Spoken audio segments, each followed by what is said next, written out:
All right. Good morning. Good morning. We've seized up my camera.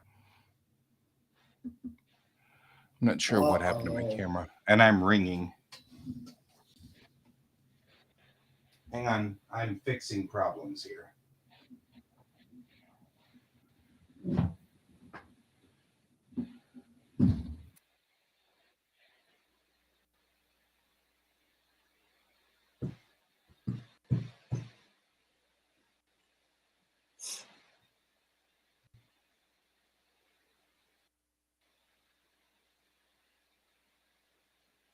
Good morning, Bob.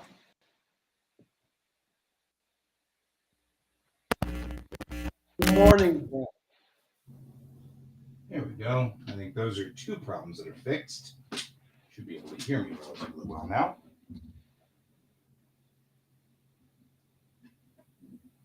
Where is this line going? I wonder these things all the time.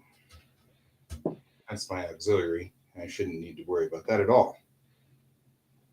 You shouldn't be touching your aux cord. Well, I'm actually trying to. So I got into my meeting this morning and they couldn't hear me at all.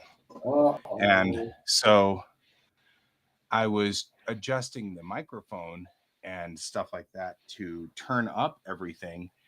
And it turned out to be Microsoft's noise cancellation because the audio was coming through both my my line in and was coming through the secondary as well. So it was like canceling the noise out because only one thing through at a time. Uh-oh. So, and of course, Microsoft Teams has two apps, and both of them were taking the audio from my board, and then both of them were going through the system. At which time Microsoft canceled the noise because it was getting double noise. So I'm like, well, who designed this stuff? So I'm going to readjust my board. And actually, I had meant to bring the board over here so that it was under this part. You can't see it because my camera is frozen for reasons. Why is my camera frozen? Uh-oh. There we go. My camera is not frozen anymore. Anyway, so it's right here now. My board is right here so that I can get to it. So this is morning today for me. That's good. Morning's good sometimes. Yeah, sometimes it's a little rough. It can be. I feel that. Yeah. But I have control of the board now. Hi, Dashobi. Dashibi? Dashui. Oh, is this something new? We got something new. Haha, I have found this. Chord management. Everybody's going to be so proud of me. I'm managing my chords. Okay. Whew. It was a lot of work to get to this point. Right here. That's all I want. That's all I wanted was to get to this point right here. Is that so much to ask? Okay. It is. Apparently, it's so much to ask. Okay, SharePoint. Now I have control of everything again. Now we can get back to work.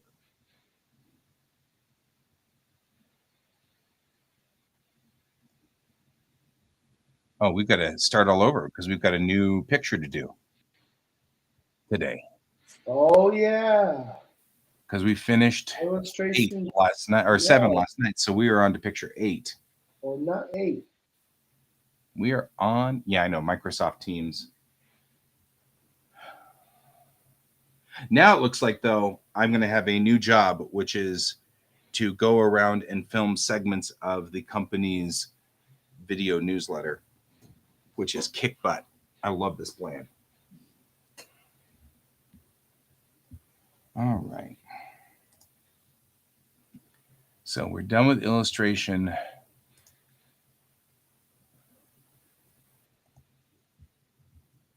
Seven.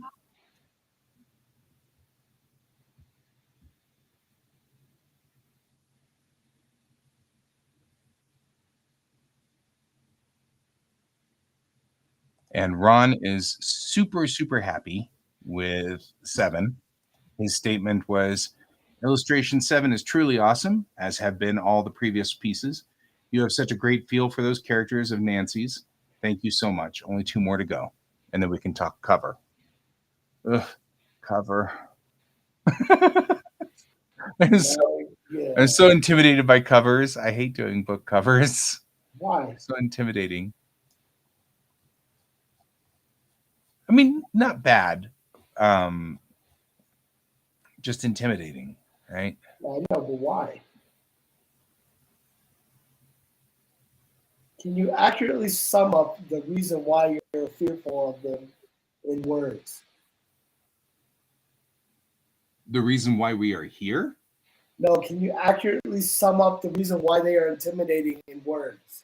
Oh, covers? Because you know darn well that that's the impact that's going to happen. People are going to pick up the book because of covers. So there's a lot of weight on that. Like there's a lot of um a book cover is, especially with the way that Ron does it, when he puts the books out on the table, you know, people are walking by the table, let's say at a convention, and they're looking at the covers of these books and saying, "Oh, I like that one," or "I like that one," um, and stuff. So it's very intimidating to me because I always get into that thinking, you know, okay, I want this to be striking. I want people to look at it and go, "Oh, hey, I like that book. I want to read that book." You know, sort of thing. So Now I'm scared. you're just kidding? Thanks. Yeah, thanks. Now you made me intimidated by covers. Right now, if you do book covers, they're intimidating too. Lord. I have the same problem. That's illustration 9. Where's illustration 8? I have the same problem with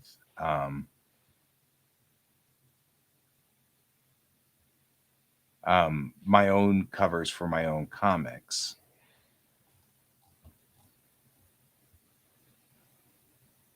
Okay, wait. Okay, where's? Mm-hmm. You're responsible for making it catch the eye and drawing people in. You know, and I mean, you know, legitimately, I've done now 2 covers for Airship 27 because I did Silver Pentacle 1, and I also did another cover for a different book, which was they just needed a cover quick, and so they assigned me the cover, and I did it in about 3 days. It's just intimidating. I don't know. I have a lot of intimidation function going on there. I don't know. Now I hope I don't fail Cayen. Right? I'm gonna cry. Yep. Can't help you, man. Where are my notes?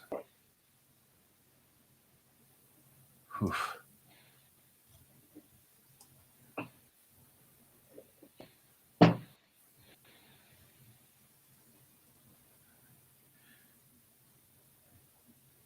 I mean, legitimately, Jacqueline Carey wrote a book or writes a book series called the Cushiel series.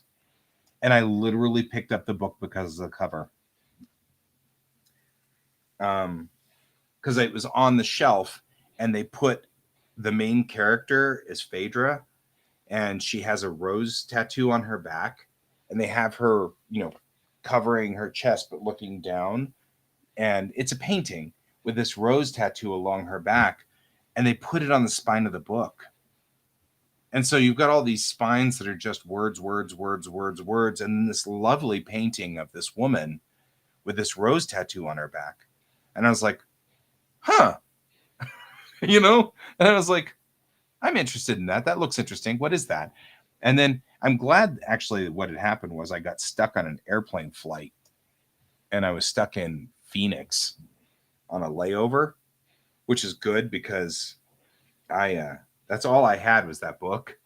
And the opening segment of that book is everything I hate in frickin' high fantasy. I swear. Joe was first in this line and had two sons, Tim and Jerry, and Tim fought in this war. And oh God, Lord. But I was stuck on a plane and I was stuck in Phoenix and they were laying me over because my dad had this brilliant idea of saving money by getting a flight that was Denver to Houston via Phoenix. So I was like, I don't care because I didn't. I love airplanes, so I'll hang out on the plane and just enjoy the airplane. Good old Sky Harbor in Phoenix. Right, but they didn't let me off the plane, so I couldn't go into and the plane was overheating on the tarmac. So yeah, it's just like this horrible moment of everything you hate in a flight through Phoenix. So they wouldn't let us off the plane. They wouldn't because they were just going to turn us around, and then they didn't. So I had like 3 hours in this plane just sitting there while they just gave me, Coke after Coke after Coke to keep us cool. They were like going through with the cart and just giving everybody whatever they wanted to drink that was non-alcoholic. I was going to say, alcohol, please. Yeah, they didn't. I wasn't drinking alcohol at the time anyway, so I don't know whether you could get alcohol or not because I didn't care. All I was drinking was Coca-Cola. So I just kept drinking a zillion Cokes, and that was fine by me. I didn't care. And then I read this book. This was the 90s, so this was before having your phone on you was a thing. But yeah. I need to find my comments. Where are my comments? There they are. That's how to do it. Click the comments button. All right, Elio 8. Man, I miss the 90s. Sometimes I miss the 90s too. I gotta admit, we don't have any music. I only miss the 90s because I was a kid in the 90s. You young and you. So it's actually just me miss being a kid. That's fair. I mean, on the same token, that's why I kind of miss the 80s. Right? I mean, the 80s to me feel like they were so simple and easy. But it's only because I didn't know how rough life was. You know what I mean? Like how many things you had to track and how much stuff you had to do. Because I'm sure that when my kid grows up, he'll be like, man, I miss the 20s. Yeah, I'll be like, me. Like the 20s were kind of hard, man. You're like, no, they weren't. They were easy. That's what my dad always did too. He was like, I miss the 50s. He's like, you thought the 80s were easy, man. The 50s were super easy. And I'm like, I don't know, man. I don't think it's as easy as you think it was, It's like, I'm sure the 90s weren't as easy as I thought they were. Yeah. Like I said, I just miss being a kid. Oh man, I wish I was still fucking a freaking kid.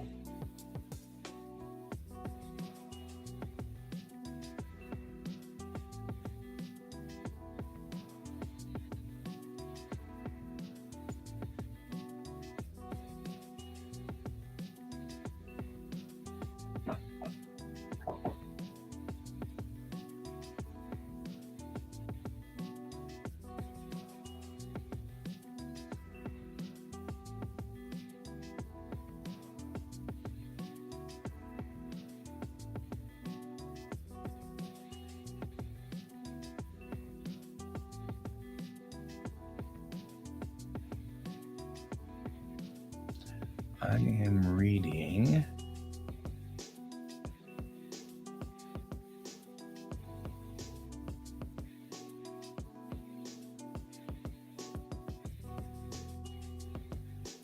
Okay, so kid is, yeah.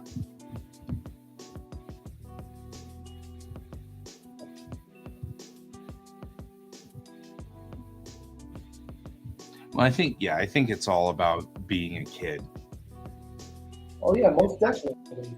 I mean, I was just thinking about this the other day. I was like, I was looking for cars because in a few years I'll be in the market for another car because my car is a lease and it's a 5-year lease. So at some point we're going to have to do something about that car, and I think it's 2025 where I'm going to have to return it. And honestly, the electric has been so good and so cheap to operate that we're going to probably buy another electric instead of getting another gas car. But I was looking around and I was like, well, what I'd really like to do is get an all-wheel drive Tesla, with a dual motor. And I've been thinking about that, and I was looking around and poking around on it, and I was like, they're all still, even the dual motors from 2018 or 2019 are still 34K. And that's a lot of money. And then I was like, I could ask Dad. No, you can't. You know what I mean? Like, I think the biggest problem is somewhere along the line, you realize you're on your own. Whatever resources you've got are yours. And that's it, you know? Well, so we're thinking that he will inherit the Leaf that we just bought, because the Leaf that we just bought has the 20 kilowatt hour battery in it, so it only has a range of about 70 miles, which means that he'll be stuck, can't go very far. We kind of like that plan. And then Maya will get a newer car of some sort. The problem is she really likes the look of that Leaf. And so I think really what's going to happen, and Maya's not thinking necessarily this way, but I think what will really happen is we'll buy him another 2015, 16, 17 era Leaf before the retcon change, which has a 20 kiloamp battery. And then we'll pull the Blue Leaf's battery pack out and replace it with a 65 kiloamp battery or kilowatt hour. And when that happens, then we probably, that'll increase the range of that Leaf to 250 or 300 miles, which would be fine. That gets you anywhere in the Denver metro in a day, and it's fine.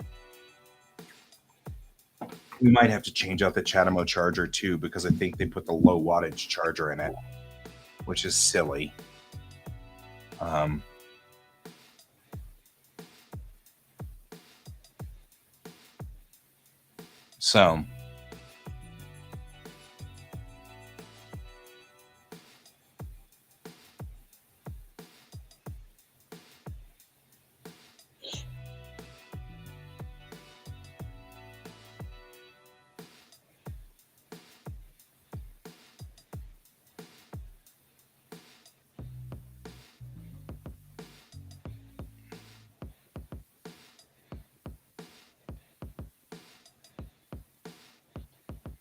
So anyway,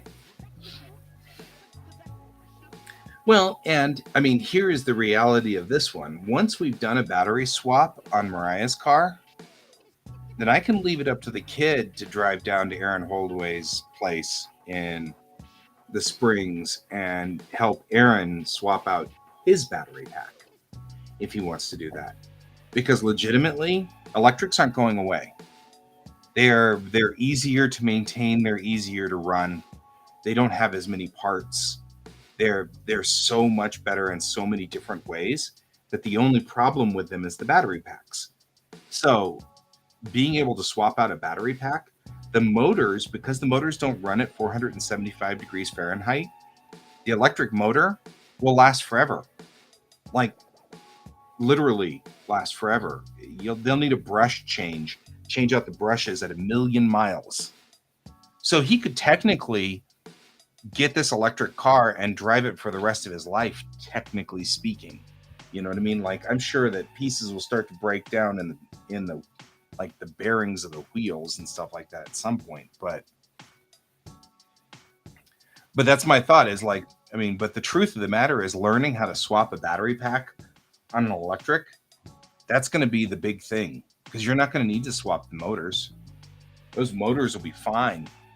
He'll hit 1,000,000 miles and that'll take what, 15 years, 20 years, maybe 30 years, 1,000,000 miles. Right? Because I mean, we do roughly about 10,000 miles a year on average. The average American, 10 to 15,000 a year. So I mean, like thinking about that, you know what I mean? Like, then he could give it to his kid.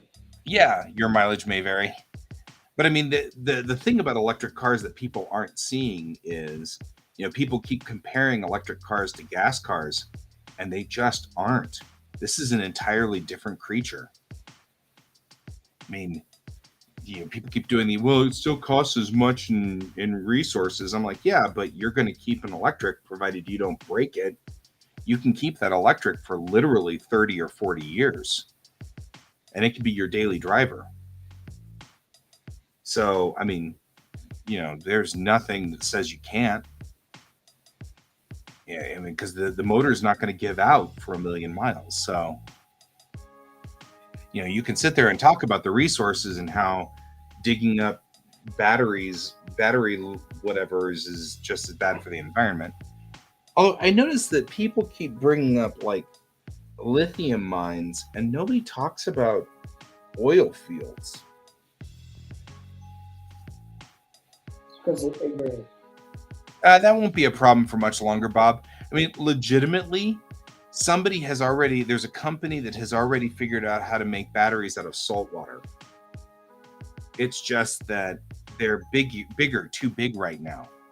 They're too big to put in the cars, so they're working on shrinking them. But salt water, I mean, like, we've got an ocean, so that's not going to be a big deal. The technology is there. It's the size they're working on at this point in time. And as we all know, micronization doesn't take that long for us to figure out. So, I mean, like, for example, the saltwater batteries right now weigh in at like 200 kilograms for the packs as opposed to the 100 kilograms. Yeah, strip and pit mining do totally leave major scars. As someone who owns an oil field, that's salted earth. I mean, my oil field is toast. Nothing will grow there for 100 years. Nothing lives there. That stuff is nasty. And Texas is totally, micronization, like micronizing your Zentradi. That's where I was going. Texas is totally all oil fields. That's all Texas is. It's just a bunch of oil fields. So, I mean, yeah, strip mining lithium is brutal, but it's also like 2 square miles of brutal. Whereas oil fields are thousands of square miles of salted earth. And nobody talks about that. Nobody says anything. My grandfather was born on the land that we own. and his house is gone. The house he was born in is gone. The planted fields that they were farming when he was born, those are all gone. Um, Everything's gone. It's just a big open barren field with pumps on it. And I mean, it's just like, ugh. And the byproducts of all of that stuff that's been treaded on since 1934. Plus, shale leaves huge swaths of land untenable. Yeah. There. I mean, it does. And so, I mean, I'm not saying that it's good that we field strip. I mean, I'm not saying we shouldn't stop field stripping. I'm just saying that when people talk about how much damage lithium mines do, it's two or three square miles. Whereas we don't discuss the fact that thousands of miles of Texas and even here in Colorado is just land, empty land. It's unusable. So, I mean, it's not like oil's better. In fact, kind of look at it and go, well, 2 square miles is better than 1,000 square miles, you know. Especially since this is the big problem with electrics, so it's not going to last forever. They're going to fix it. Whereas there's nothing you can do about a gas car. They still have to use gasoline. It's not like you can run a gas car on, you know, Jello or something. You know what I mean? Like, there's no alternative. It needs something explosive in the combustion chamber. Right now, well, I guess you could probably come up with something different if you had a different fluid. No, it's huge oxygen. Yeah, if we had a fluid that we made, I guess you could do that. Jet fuel uses oxygen. Yeah, I mean, like some kind of liquid oxygen thing that's not requiring it to be frozen. I still want to run my vehicle on cooking oil. Yeah, so I mean, if you could figure out a way to make, you know, like unstable water.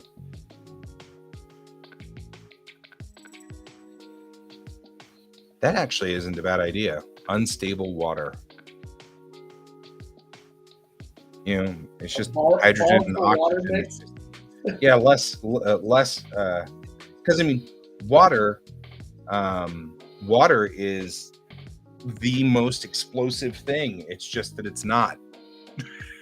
You know, it's 2 atoms of hydrogen, which is super explosive, and 1 atom of oxygen, which is a catalyst. You know, like, that should theoretically, water should be just super explosive, and it isn't. So if you made like unstable water, you know, if you could figure out a way to make it so that it was unstable, so that it would burn, the byproduct of burning it wouldn't be carbon either. Huh. And then guy's like, that's an idea. And then like completely goes back to drawing. And then like 5 years later, somebody's like, we made unstable water. And guy's like, damn it, I could have been rich.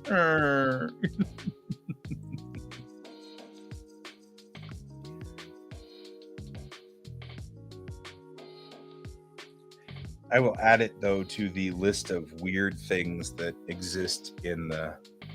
Yeah, but the byproducts of burning burning water would be water. Right? I mean, like, that'd be the byproduct. It would make steam.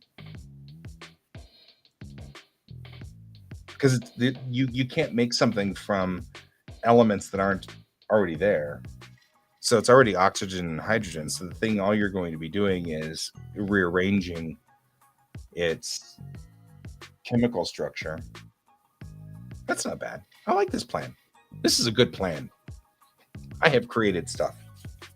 Now I've got to go back to work.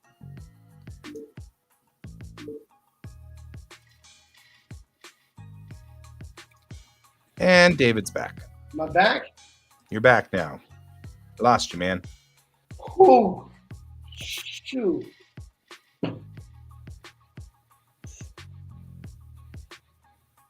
Yep, hydrogen's great. Its storage sucks.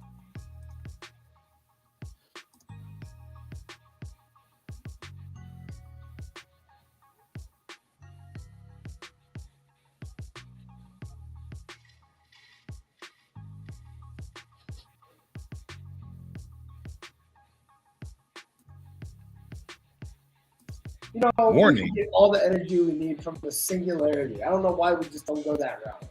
Right? Exactly. Put the stupid singularity out there and fix everything. Man, would it fix everything.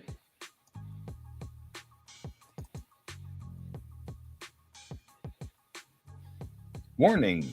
Anatomically naked 3D models.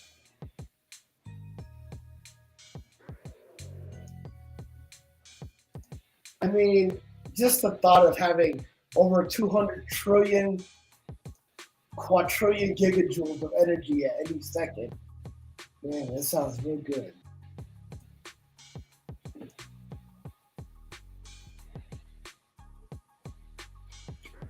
How far are you getting? Yeah, now I want to know too. I mean, we use deceased animals from a bygone era as fuel right now, so. You're not wrong.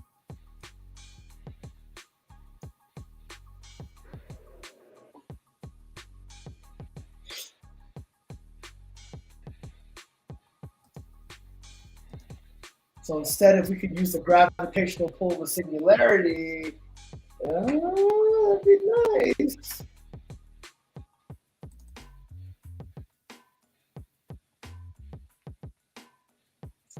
Hey, all Yeah. these ships are piloted or have a singularity at their core.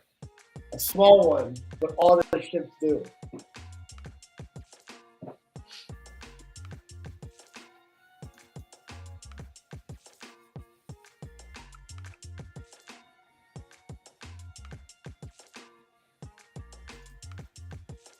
Trying to find a pose close so that I'm at least remotely close.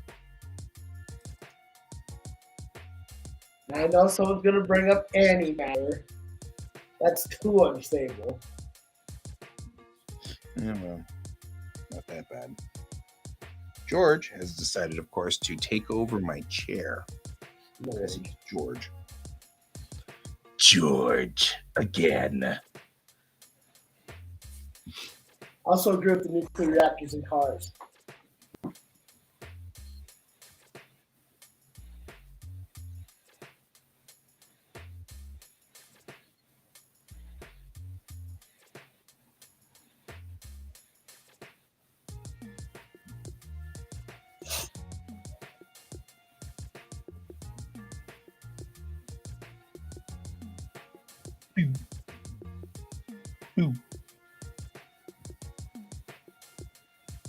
What kind of cell phone are you getting today? Yeah, Brent, what kind of cell phone you getting? Inquiring minds want to know.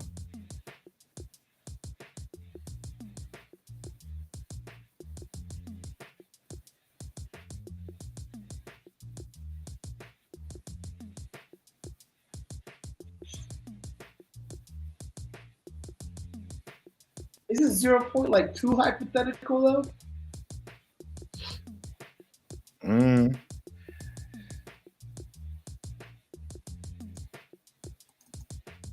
No, you're sitting. Like there's no case out there that has zero, like a zero anomaly. OnePlus Nord N20. I hope you know what he's talking about because I have zero clue. I don't know either. I don't know what a OnePlus Nord is. But it's 5G. Well, they don't have the ability to create a lot of things.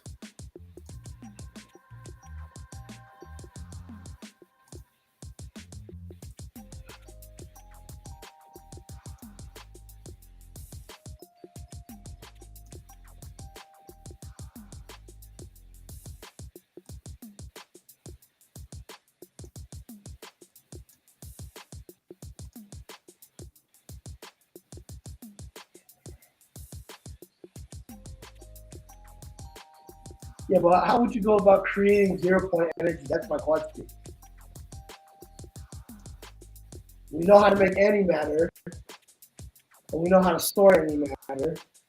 We just don't have the capability of making antimatter. We know what a singularity is. We theoretically know how to create a singularity.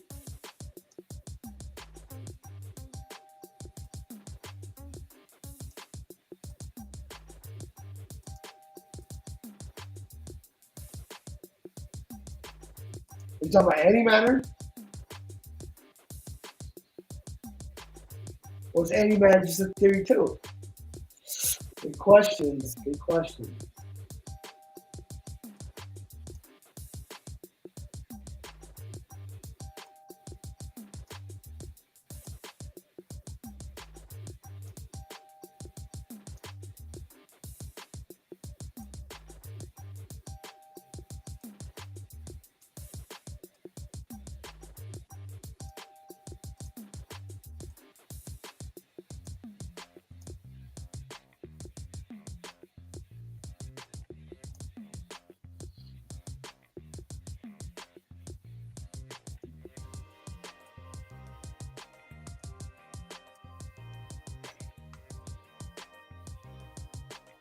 To the particle accelerator, yeah, right?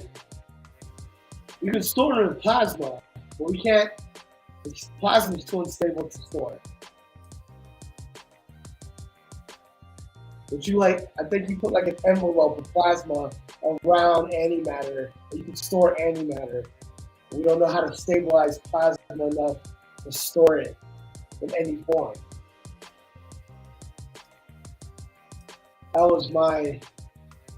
That's my too much science for the day, Todd. I like that you're dealing with too much science for the day, though. I'm okay with that. Yeah, I can't have these conversations at work, so. That's what we're here for, man. That's what we're here for.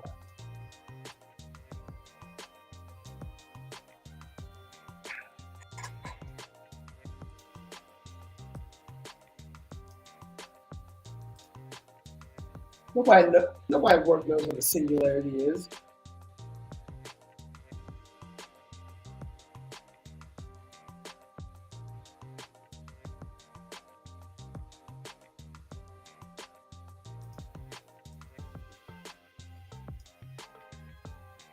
I brought up the idea of mining the accretion disk of a black hole the other day. People looked at me like I was crazy. Well, because, I mean, to be fair, that is kind of crazy.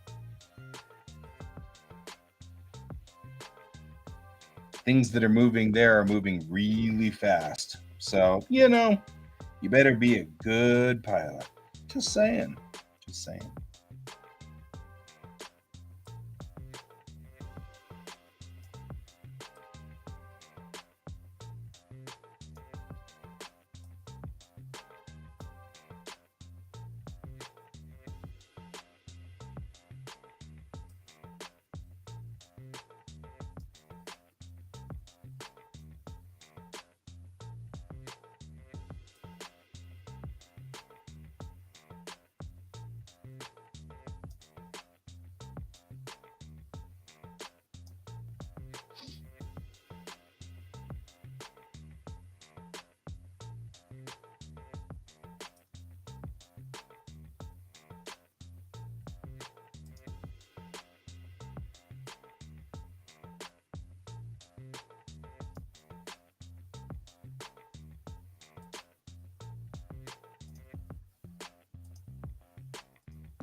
Boy, you're having trouble today, aren't you? I guess so. Man. I don't know what is up with my connection.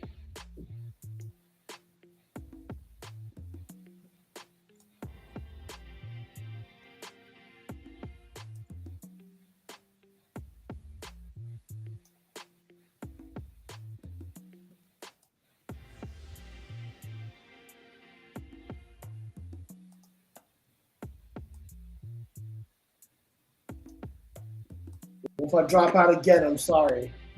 That's all right. I'll keep letting you back in forever. Well, I'll be going at 10:30 anyway, so I gotta help my mom clean the house. Sounds fair to me.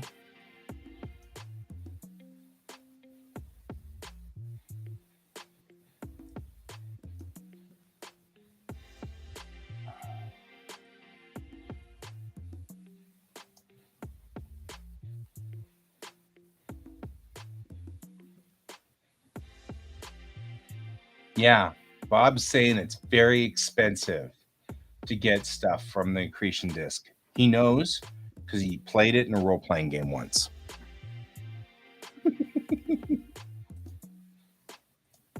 What was it that I did yesterday? It was like I was talking to somebody, and I was like, "Oh, I know what it was." I was talking to my friend Alex because we were on our walk, and I was like, I was griping about the fact that nobody uses percentile dice for role-playing games, which, like, for GURPS would have been horribly useful because it's generic role-playing. So would have been extraordinarily useful, but instead they went with 3d6, which cinematically is cool, but isn't as straight up. And so it's one of those things that's like, I get it, but I hate the fact that they don't use percentile anymore for things. And so I was like going through this whole thing, and I was talking about how for Bellatrix Rising, I have been pretty much designing my characters like they are character sheets. So I've been building them with sort of these, they've got skills, and their skills are already set up in a certain way. And it wasn't intentional, but it's the way my brain works. And I was like, so at some point, I intend to make a role-playing game for Bellatrix Rising. That's the intention. I've built so much world. There's so much world building out here. It'd be a shame to waste it. So I'm going to make a Bellatrix Rising role-playing game. Well, I'm also making a Bellatrix Rising card game, tactical card game, like Magic. And I was like, I'm already linking all three of these together so that, if you look up Li Chang, the Li Chang card would fit to some degree in the role-playing game. And I was like, I should just make a role-playing game, because at the time I was like, I should just, because he was saying, you could just use Orc for it, since now Orc is open source and stuff like that. And I was like, yeah, it's not a bad idea, but I should just make my own video or my own role-playing game system. And then I paused and I realized just how totally arrogant that sounded. So then I added, because of course I've read a ton of role-playing game books, so obviously I'm an expert. So anyway, that was a long story to say. I was just saying the same thing to Bob, where, Bob's played a role-playing game, so he knows everything about mining and accretion. This is kind of silly because, of course, that's not exactly what he was saying. It's not what he was saying at all, but it's just the way I totally heard it in my head. It was funny as all get out. That was funnier in my head, I'm sure, than what you guys actually are dealing with. But that's right. If it makes you feel bad, I'm laughing on the inside. I know that a lot of people like the bell curve, but I was thinking about that whenever you're talking about, okay, so if you were to say, take Joe Average, right? Joe Average has a driving skill of 50%, right? He's got a 50% chance of doing the right thing on a very hard thing, like the hardest level maneuver. He's got a 50% chance. Yes, I was just having fun at your expense, Bob. My apologies. So, 50% chance of screwing up a difficult maneuver, right? I'm a driving instructor with a lot of experience driving. one would say that I probably have a 75% chance of success on a very complicated maneuver. My sister took Secret Service driving training, where, the idea is to get the president out of harm's way as fast as frickin' possible. And so she, I would say, would have 85% chance of succeeding in a very, very complicated maneuver. So I'm like, that's easy to assess in an objective way. My sister has taken training in this area. Even though I'm a driving instructor and I would consider myself better at driving than Joe average because I know how a car operates, still not better than my sister, who actually took the specific training for it. I've taken offensive driving courses as a paramedic. Yep. So you probably actually have a better skill rating than I do as far as driving goes. I don't know. I'm a pretty terrible driver. Well, yeah, but I'm talking about, it's people are shooting at you and you have to get the vehicle out of there with the least amount of damage, stuff like that. Odds are good. I could do it just fine. But you probably would be better at it because you've taken offensive driving for driving the bus. Driving the bus. Why do they call it a bus? It kind of looks like one. Okay. I don't know. Why are you putting this on my shoulders? I don't know. Because you drove a bus. Yeah, you're right. That's what I'm guessing, because it kind of looks like one. Well, it's part of the story. So then David and all of the guys get in the bus. I don't know why they call it a bus. And then they drive out to Sterling. That's part of the story. So I have to every time say, they get into the bus. I don't know why they call it a bus. It's just. Do they ask why is it called a bus? No, I offer that. I offer the I don't know why they call it a bus. But I figured since I don't know, I'd ask you. And since you don't know, that's fine. There's nothing wrong with it. Yeah, I don't know why they call it a bus.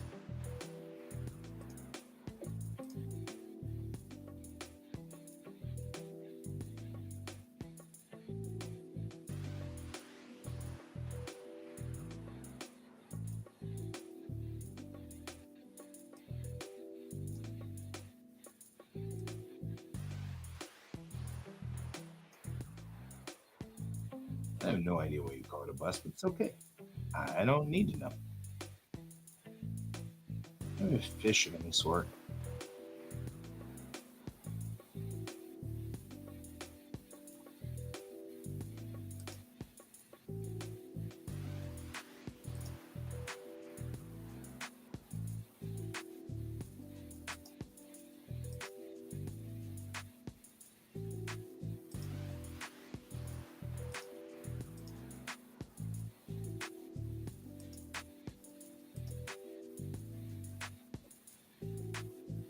I know I have other animals besides this.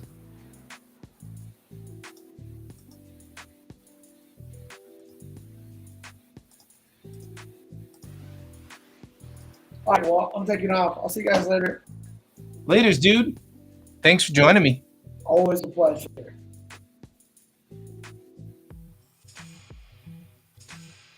Yeah, I like percentile for challenges. The other thing I think is funny is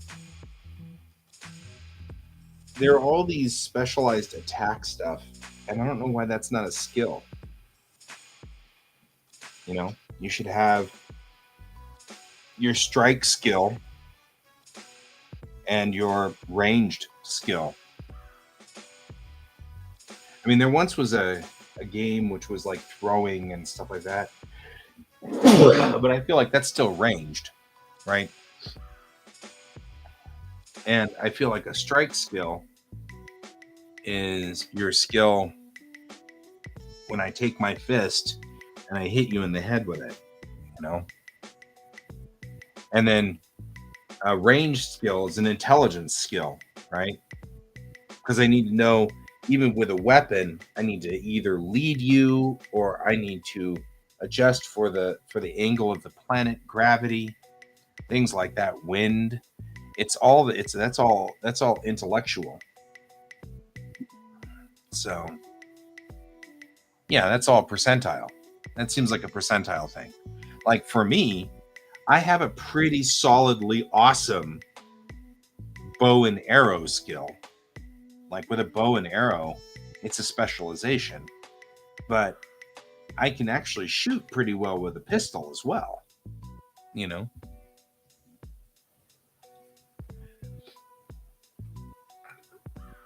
So originally, when I was building cards for, I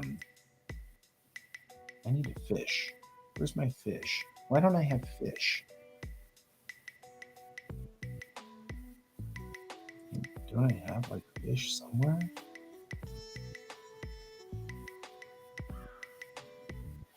When I was building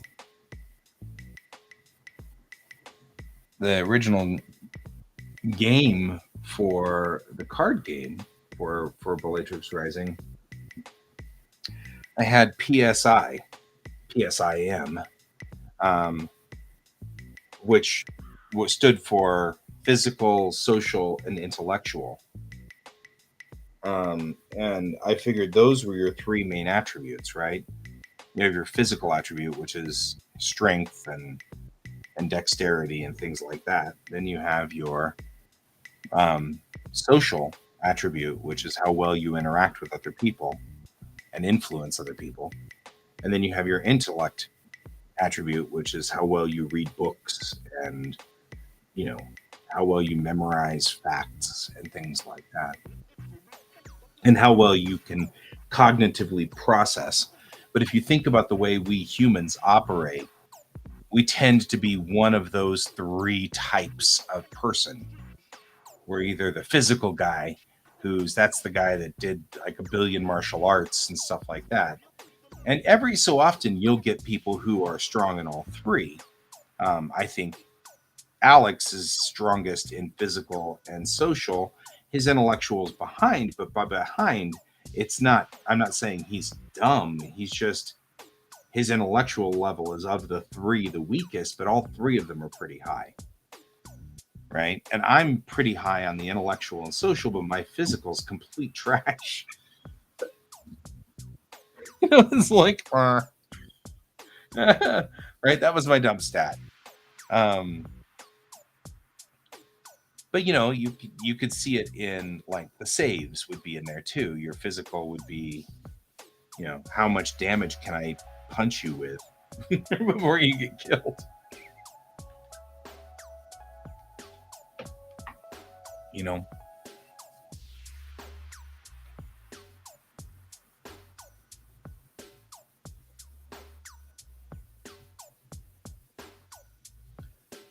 And I think it'd be, so I'm like looking at that going, if you were to do this in units of whatever,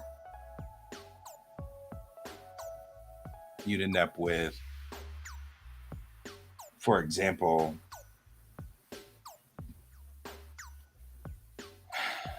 I'm kind of looking at this. I want a fish. Why can't I get a fish?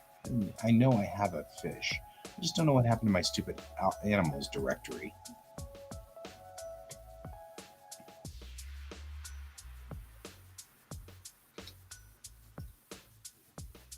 Oh, thanks. Never do that again. What are you doing? Animating. That's what it's doing. I have a cat, and that's all I've got is this cat. I'm like petting cats. That was bizarre and weird, Daz. I don't want you to ever do that again.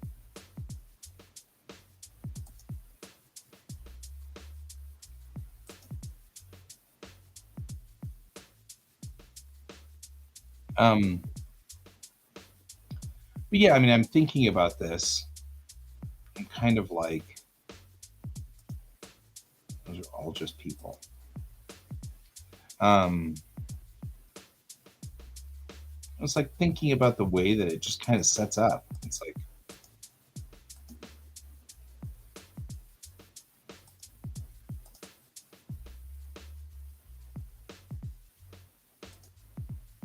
literally no other animals. I know I had a snake and all kinds of stuff at one point. Not sure what happened to all of these things.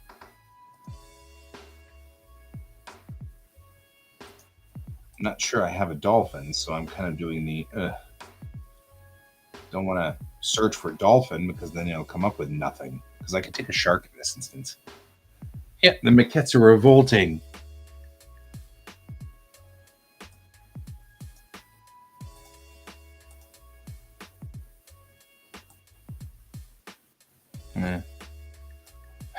Fine. I'll just have to manually draw it. Jeez. Relying on my actual artistic skill.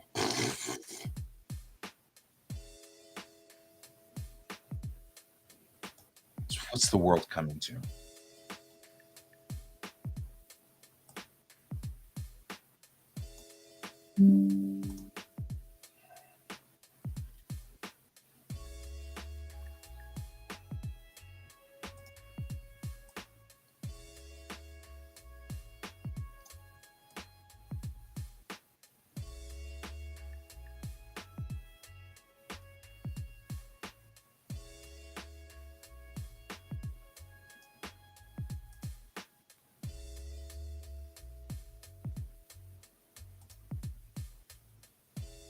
Anyway, just so everybody here knows, I intend to make a role-playing game at some point in time on Bellatrix Rising that will fit with the card game. So the card game, whatever numbers Chang has in the role-playing game, will 1-to-1 ratio connect to the card game, so that her numbers on the card will match her numbers as a role-playing character. Something that I have always wanted to do and see, and I've never gotten to see it. The black role playing game was, or the black card game that I had done at one point in time, always had characters that could do challenges in the game as part of the game. So the game was all about completing challenges, so that it wasn't necessarily Bob versus Guy on the table like Magic is. It could logically be Bob and Guy versus third challenge or whatever. So, and I like that a whole lot better because I'm over trying to kill Bob, sort of thing.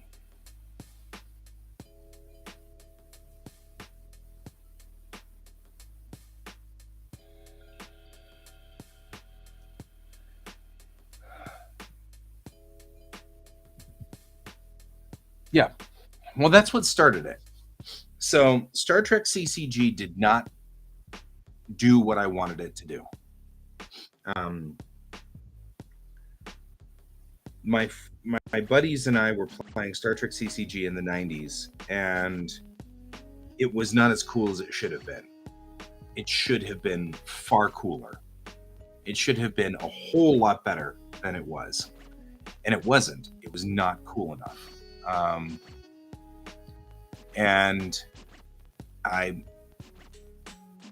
my buddies and I would play it, and actually we got into it so much that one of my friends got hired on at Decipher and ended up moving to Virginia and staying with them through the role-playing game aspect.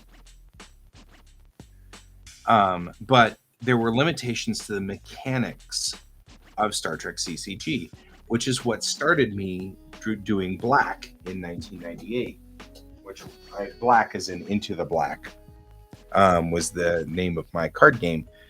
And then I have already built all of the mechanics for the game. The game already exists, and all the mechanics exist. What was missing was, and the mechanics have even been play tested. What was missing was lore. There was no lore. Now I've connected it to Bellatrix Rising. There's lore galore. Ha ha ha ha. Anyway, I have a lot of lore that can go into this now. So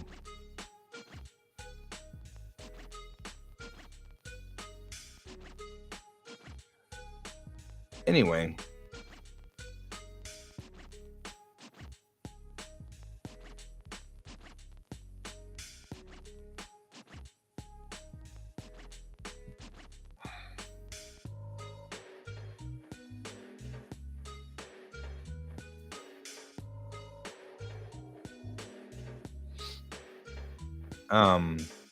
so anyway, I'm reading through the section here to see what background we have here.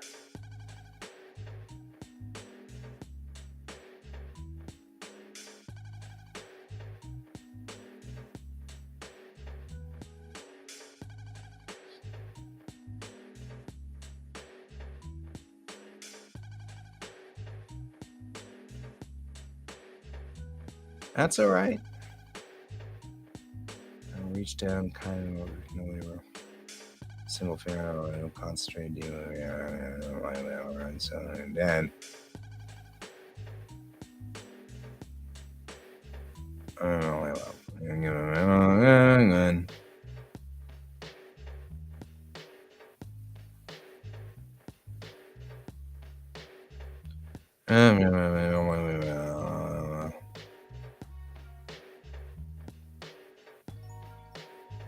Right?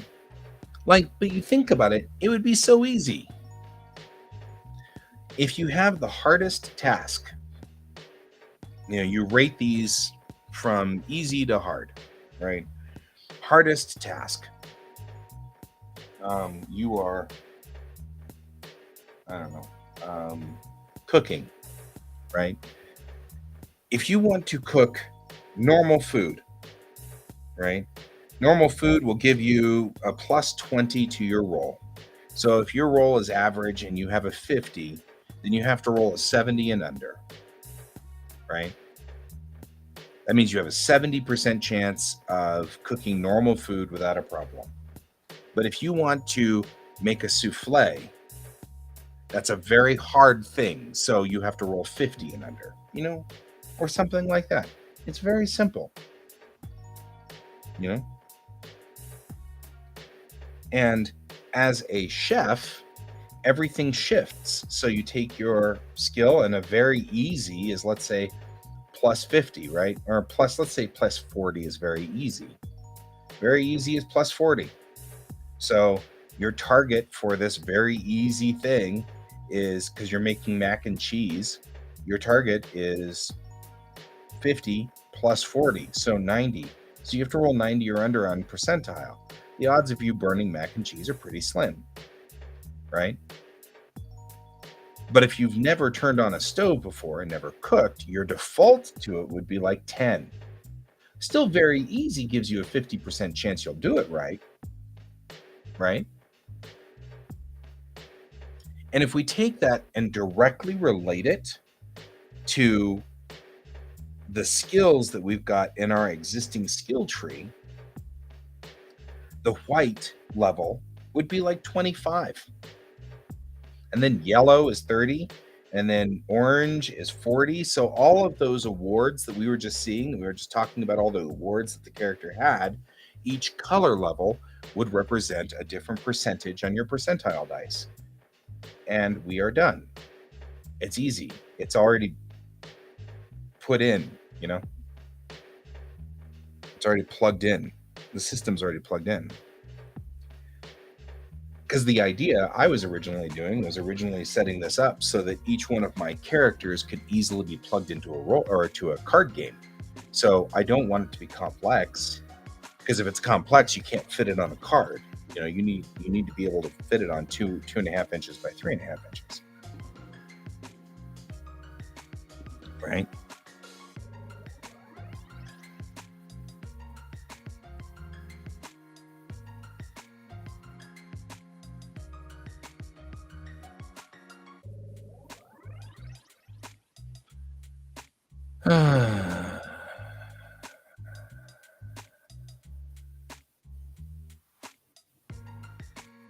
Lift into the feet. I've been waiting for him, but where?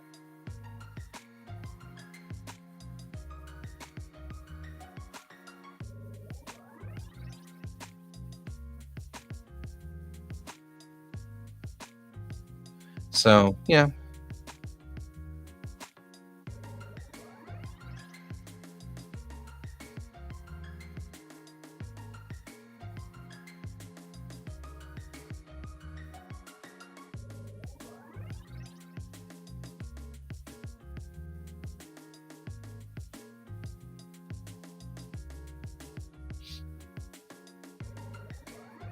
Yeah, I mean, my thought is that this makes it easy for us to invent new skills.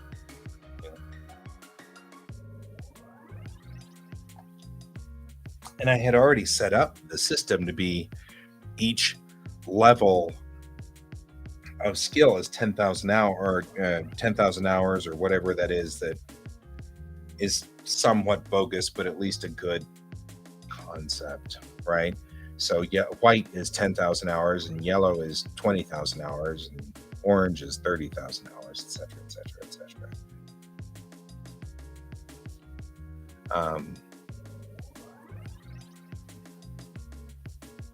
So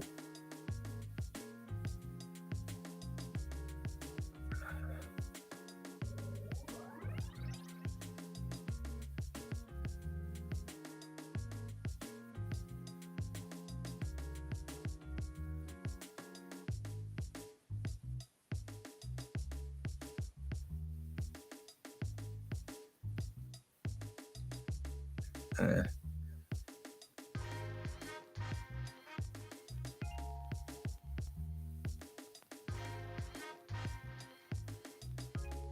so I think they're on a boat. Okay. Anyway, yeah, I was just thinking about that. I was like connecting all those pieces together so that they all work in the same universe would be seriously useful.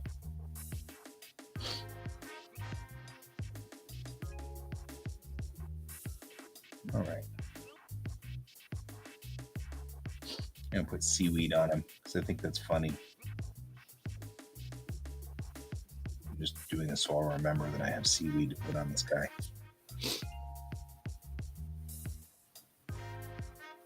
Yeah, I don't know whether because that was James's argument too was that, but if you think of black belt as a mastery level, like, well, I don't know, if you think of black belt the way it was originally designed, the dan, each shodan and nidan and sandan and stuff like that, that's first degree, second degree, third degree black belt. And those are not supposed to be achievable. They're not supposed to be complicated. So that's not supposed to be a difficult process. If I can have my seat back because somebody's left it. So, all right. They're not supposed to be, difficult. It's supposed to be, do you have the concept down? So, hang on real quick. I need to look something up.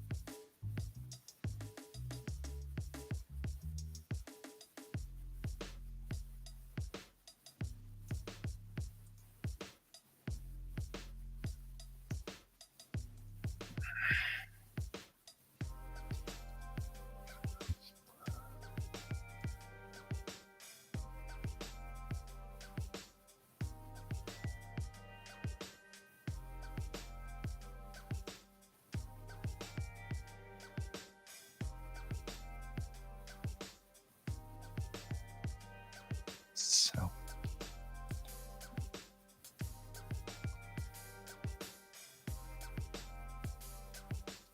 yeah, I know. You're fine. You're fine, my friend. I don't think you're arguing anything. I'm just saying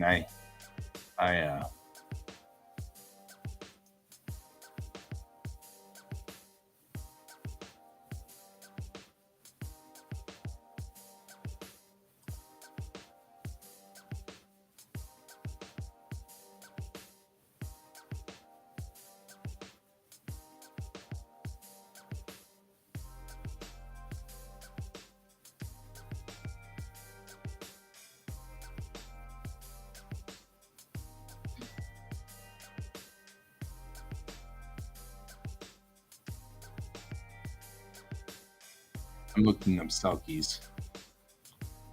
They apparently look like seals, sort of.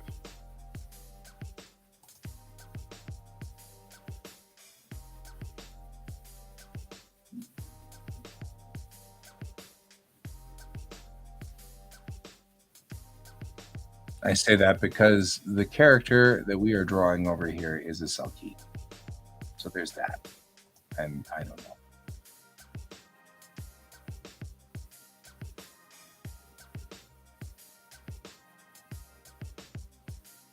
Mm-hmm.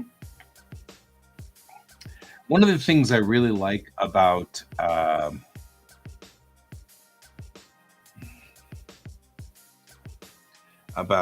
the Star Trek Adventures is their scene based.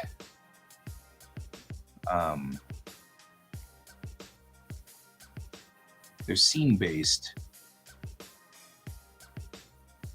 setups. So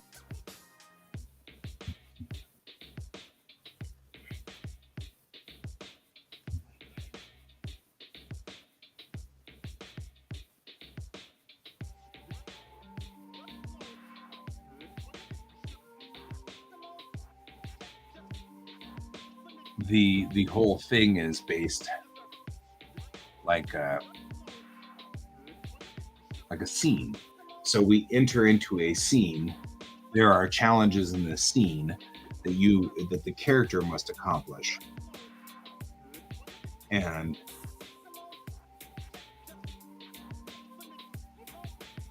stuff like that. So I am flipping through paper or pictures here of selkies.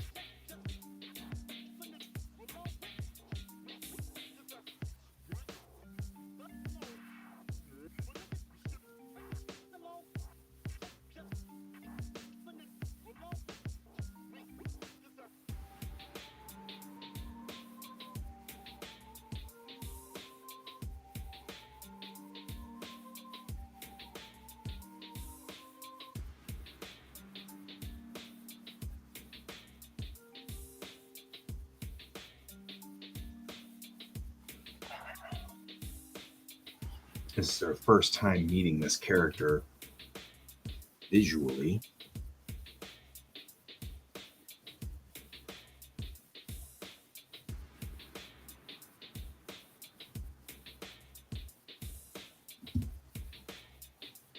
So anyway, my thought was, the more you can do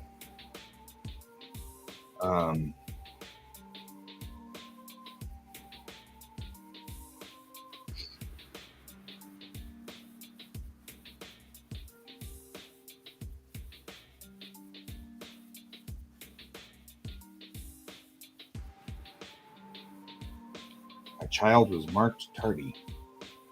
It's probably due to the fact that he left it frickin' whenever this morning. Oh yeah. I mean, the thing I really like about it is that it is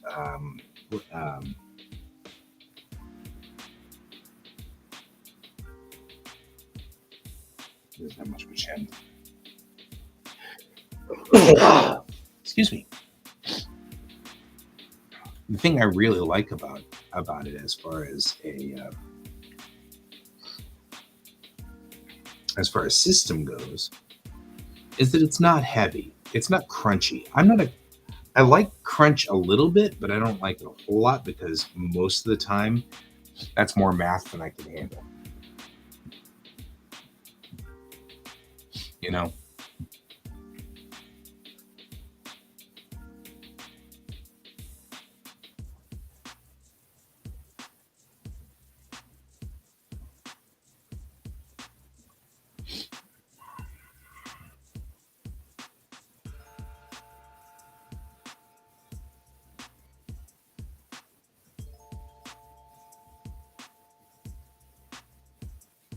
This cell queue is much better than Cats. We're gonna watch it again. Maybe we should do this.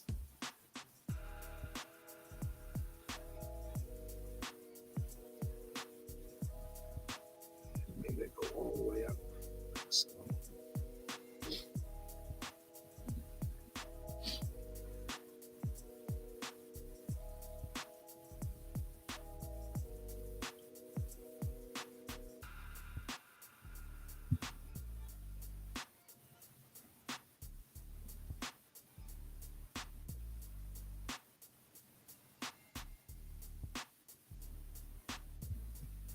Yeah, they added way too much crunch. But if you had it as a strictly, especially since every role playing game that I've seen is really based around the concept of there being a target to shoot. And I feel like if you made combat an equal to investigation or to um, asking questions or to whatever, and made it all made it all equal. So it doesn't matter what it is, then your system isn't looking for combat per se. Um,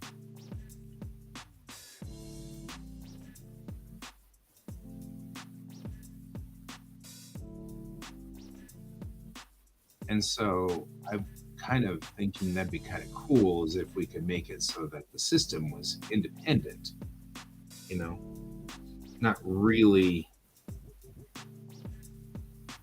set up. Does he have gills?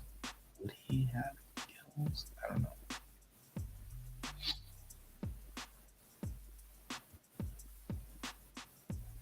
Right.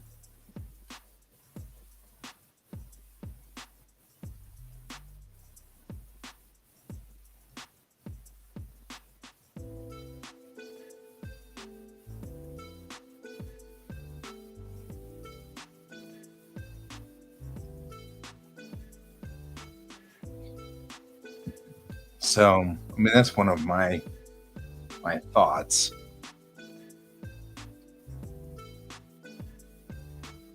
Is that if you had um,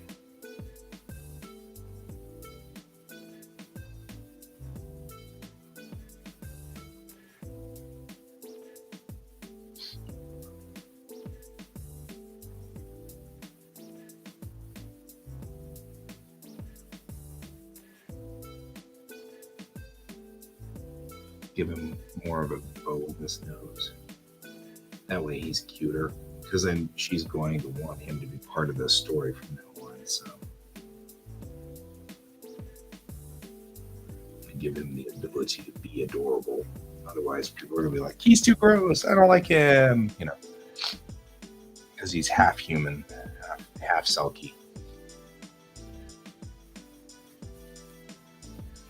Anyway, so yeah, that was my thought. Is that if we were to talk about a setup where you have a triumvirate of primary skills that dictate how things work.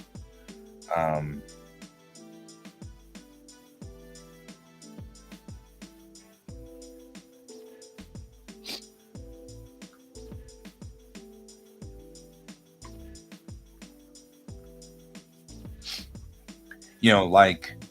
like if you had average strength, or let's say you have average intelligence but above average strength, you can use that as a reroll. Um, there's a lot going on in this story. You don't have to read the book. There's a lot going on. But so like let's just make a open the door is a skill, right? You enter the scene, you have to open the door. Somebody has to open the door. The door has a challenge level of +5. I'm just making up numbers, but like 1 is really easy and 5 is really hard or whatever. And you don't know that. So you walk up and you use the open the door skill, right? So you roll your dice thinking you need to get a 90 or less. You roll a 70. And I say, oh, the door doesn't open. You're like, what? Right? Because the challenge, the GM doesn't need to tell you what the challenge is on it. I've just set the target challenge to be there prior to entering the room. Right? So I set the challenge to that, and there you go. And now you're dealing with what?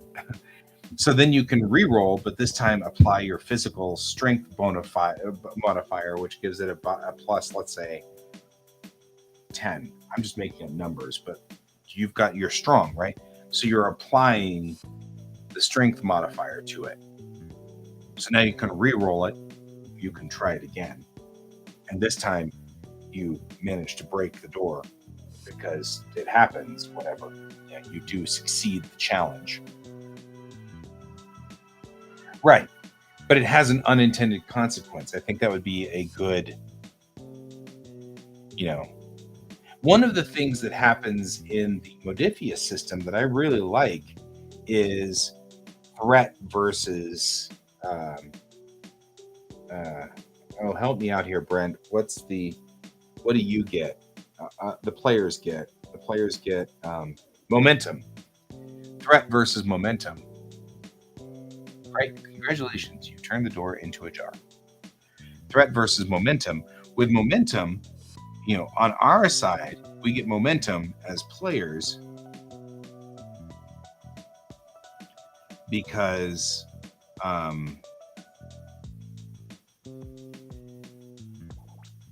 it's every time you try to do something that's good, you gain momentum. So you get an extra dice to roll. If you do something against it, the GM gets threat, an extra dice to roll on his side. I don't know if I necessarily like pitting the GM versus the players, but I do like the idea of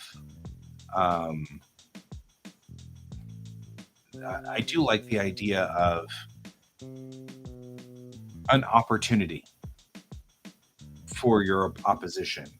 You know what I mean? Like you adjust this thing, and if you don't beat it by X amount, or if you let's say that the challenge just got jumped to 90 and you roll a 90, that's then there's an opportunity for something to go bad.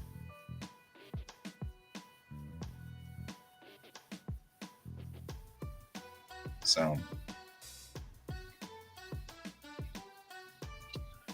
I'm just spitballing here. But I can't. The problem is I don't want it to be too complicated. I don't want, if you roll a 20 and it's the alternating moon of whatever, and the beetle bops are boopty boopting and neepty deepty. I want it to be relatively easy. It could just be by under 10. If you are under 10 away from the target number, something bad happens. So, the target number is 50, right? That's an average. Your target number is 50. If you roll under 50, you succeed.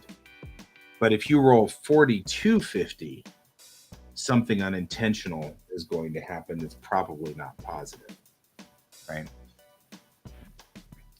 So under 10, same thing. If your target number is 90, but you roll 89 or 81 to 90, it still succeeds, but with some unintentional consequences, So, and there has to be a term for that, but yeah. Black cards have a 10-sider in the upper right-hand corner for random things.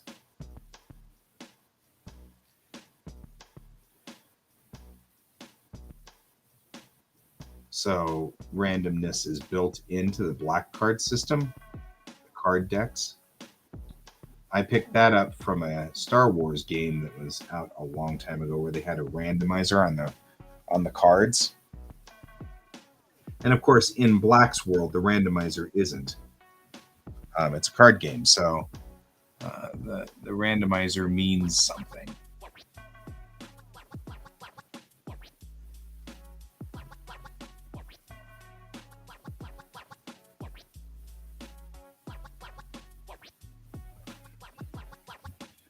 But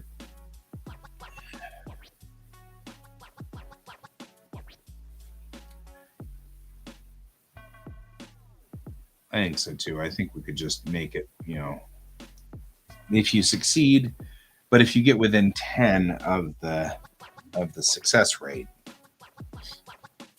so 10 under. So I mean that gives you, even if it's 89 to 90, or 81 to 80 to 90 would be, you still succeeded. So I mean, okay, so it's easy. The easy thing means that your 50 skill, you're still going to be able to accomplish it. Cooking mac and cheese is 99, right? It's super, super simple. There's only really a 1% chance you'll fail, right? So it's, it's easy to do that. It's a simple one. But, and this is the other thing about adding your intelligence bonus in. I wonder if you could do something carefully. Like, say I take care, and it takes 2 turns, but you can apply your intelligence bonus, or you can apply your social bonus, or you can apply your physical bonus. That's probably what you do. Take care means that it takes more time, but you can do it.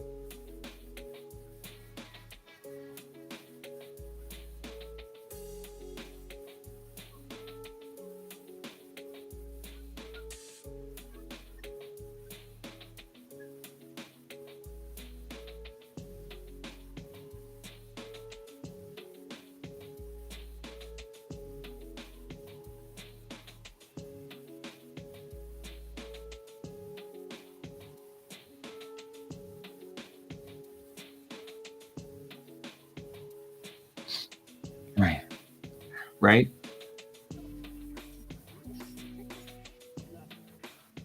And let's write some of this stuff down before I forget it. I am successfully drawing and doing drawings things. I feel like I'm okay with doing this. So it's percentage.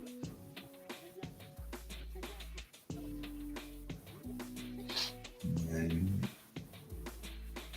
plus, or rather, there's a challenge in the scene.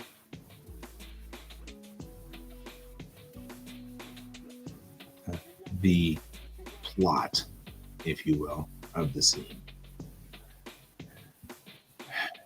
Set the challenge rating.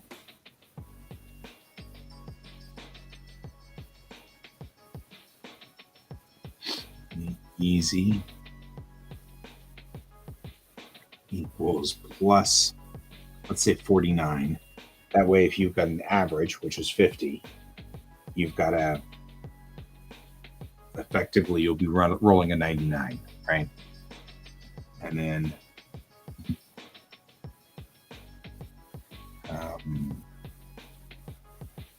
moderate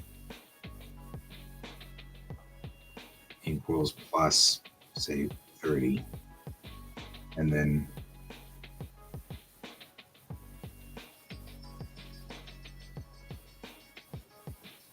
challenging plus 20. And then hard is 0. I'm I mean, look at where we are. I'm not complaining. We're doing great. We're doing just fine. I'm not worried. I just want to make sure we write all this stuff down because this is good stuff, right?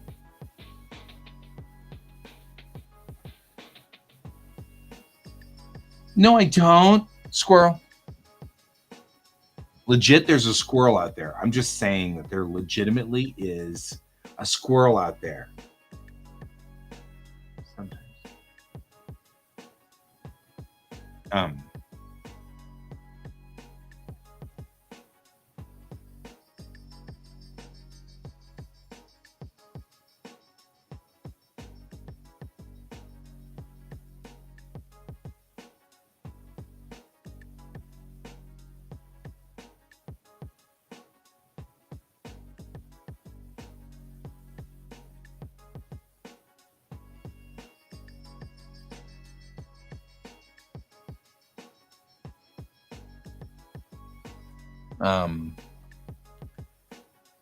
So challenging hard.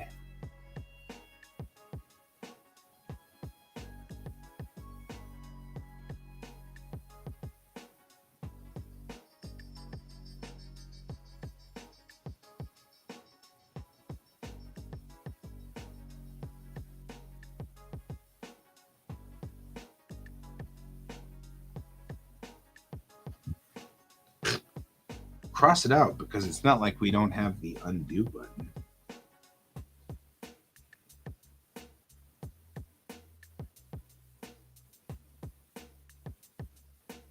Right?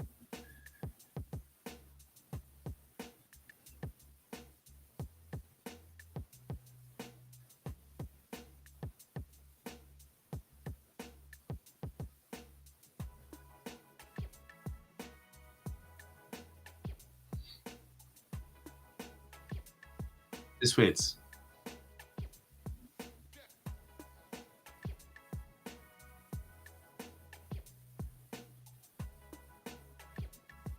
this way it's got, and in fact there probably should be a minus 49, which is epic.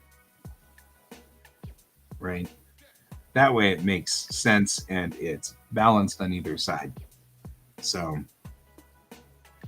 and moreover, this becomes a 2, this becomes a 3 in the card game, and this becomes a 5, right? Where this becomes a minus 1. Maybe this should be balanced. I don't know. And this becomes a minus 2, and this becomes a minus 3, minus 5. I'll figure it out. I'll fuss with it. But so we set a scene, and the scene, the PCs have to accomplish a thing. What do they have to accomplish in this scene? And how they do it can come about in a number of different ways, right? But then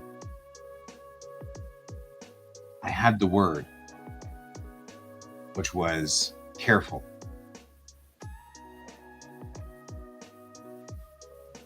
Take the root skill bonus. Add it in.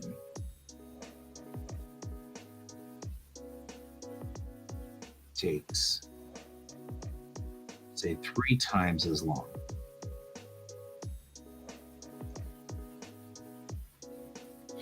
So if your average intelligence, you have a bonus of 0. If you're above average intelligence, you have a plus 20 or plus 2, depending on whether you're in the card game or not. Right? And so the plus 2, then you apply that, and it becomes a straight up thing. What's the word? Says Alex.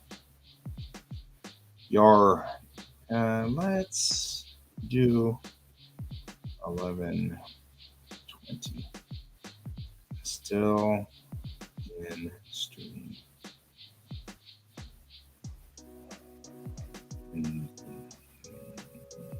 No. Anyway.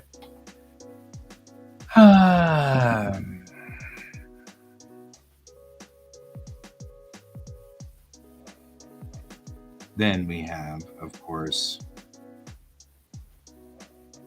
threat or whatever, which is within 10 of challenge. Unintended consequences.